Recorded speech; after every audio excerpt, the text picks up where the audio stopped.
Bien-aimés dans le Christ, que la grâce de Jésus-Christ notre Seigneur, l'amour de Dieu le Père et la puissance du Saint-Esprit descendent maintenant sur nous pour nous aider à méditer cette parole afin qu'elle puisse porter du fruit dans notre vie pour la plus grande gloire de Dieu et le salut de nos âmes.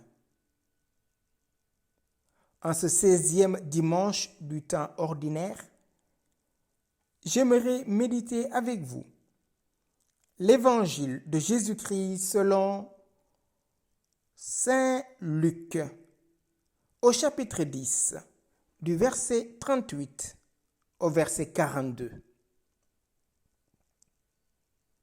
En ce temps-là, Jésus entra dans un village. Une femme nommée Marthe le reçut. Elle avait une sœur appelée Marie, qui s'étant assise aux pieds du Seigneur, écoutait sa parole.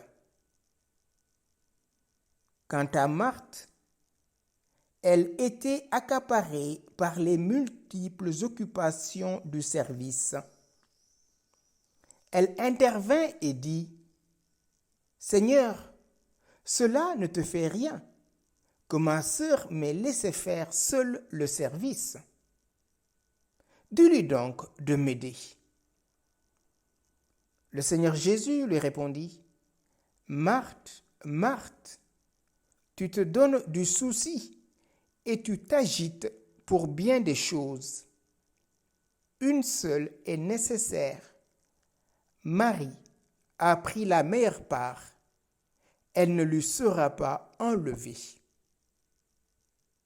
Bien-aimés dans le Christ, dimanche dernier, un docteur de la loi voulait mettre Jésus à l'épreuve en lui demandant: Bon maître, que dois-je faire pour avoir en héritage le royaume? Jésus, bien sûr, le renvoie au commandement. Il s'est trouvé que cet homme, voulant montrer qu'il était juste, dit à Jésus: Qui est mon prochain? Et nous connaissons la suite. Aujourd'hui, Jésus continue son chemin. Il s'arrête à Béthanie, là où habitent Marthe, Marie et Lazare. Marthe reçoit Jésus dans sa maison. Sa sœur est assise pour écouter la parole qui sort de sa bouche. Quant à Marthe, elle était accaparée par les multiples occupations du service. Elle intervint et dit à Jésus: Seigneur, cela ne te fait rien, que ma sœur m'ait laissé faire seule le service. Dis-lui donc de m'aider. Cela ne te fait rien, comme si Jésus était complice de Marie. Marthe ne dit pas ce que fait sa sœur, elle dit de l'aider. Autrement dit, elle se trouve seule en train de faire les tâches ménagères. Et Marie est là assise. Shemaïl Israël, écoute Israël. Et Marie a bien compris cela. Elle est là assise, en position de réceptionner tout ce qui sort de la bouche de Dieu. Car l'homme ne se nourrit pas seulement de pain, mais de toute parole qui sort de la bouche de Dieu. La véritable nourriture, ce n'est pas ce que prépare Marthe. Et en plus, elle demande à Jésus, comme si Jésus cautionnait la fainéantise. Dis à ma sœur de venir m'aider. Cela ne te fait rien? Jésus lui répondit: Marthe, Marthe, tu te donnes du souci et tu t'agites pour bien des choses. Une seule est nécessaire. Marie a choisi la meilleure part. Elle ne lui sera pas enlevée.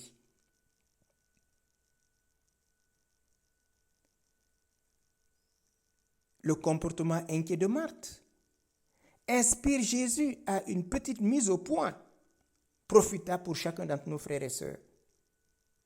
À travers le personnage de Marthe et de Marie, nous opposons souvent la vie active et la vie contemplative.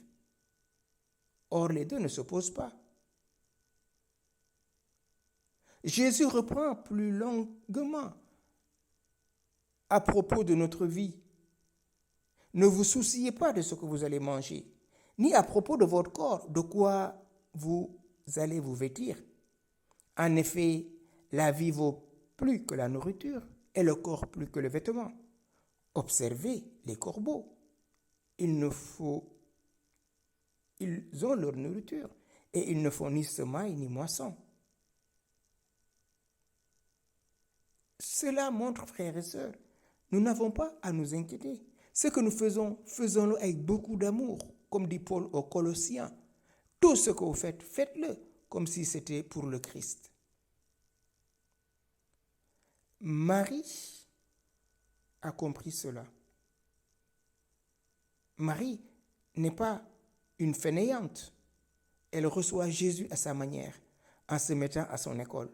Marthe, elle s'agite, elle s'inquiète. Et c'est ça qui n'est pas bon. De s'inquiéter, de s'agiter. Le bien ne fait pas de bruit, frères et sœurs.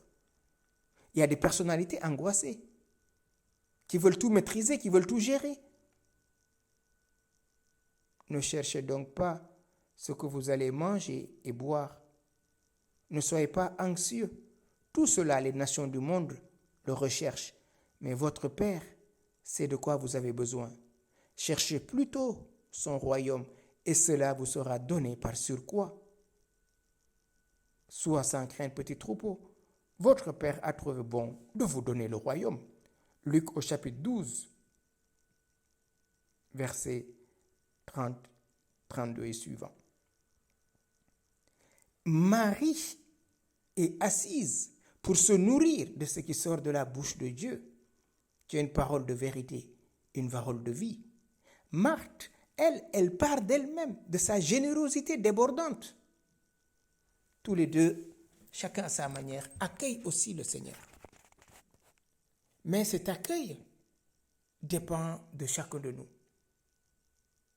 Accueillons-nous le Seigneur avec nos blessures, avec notre histoire, ou camouflons-nous tout cela dans un activisme, dans une générosité qui n'a pas de nom?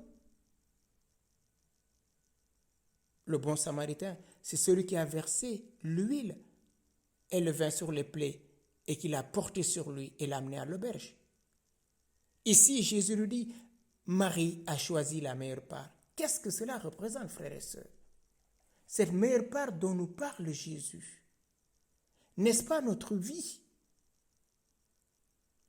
habitée par la présence divine? Laissez Dieu venir à nous, l'adorer en esprit et en vérité. Oui, Seigneur, tu aimes l'activisme, tu aimes la contemplation.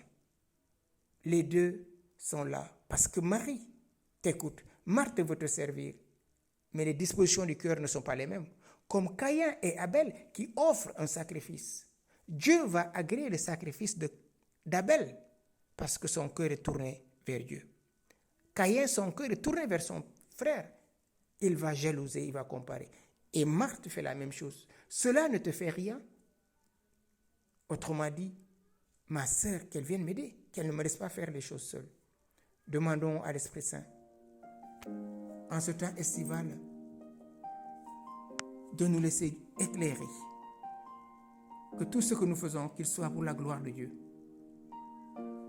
Que tout serve à glorifier le nom de notre Dieu. Car ni la vie, ni la mort, rien ne pourra nous séparer de l'amour de Dieu. Saint-Esprit, toi qui fais toutes choses nouvelles, aide-nous à entrer dans une gratuité dans le service, sans rien attendre, mais tout faire par amour, pour la gloire de Dieu le Père, dans le Fils par l'Esprit Saint. Amen.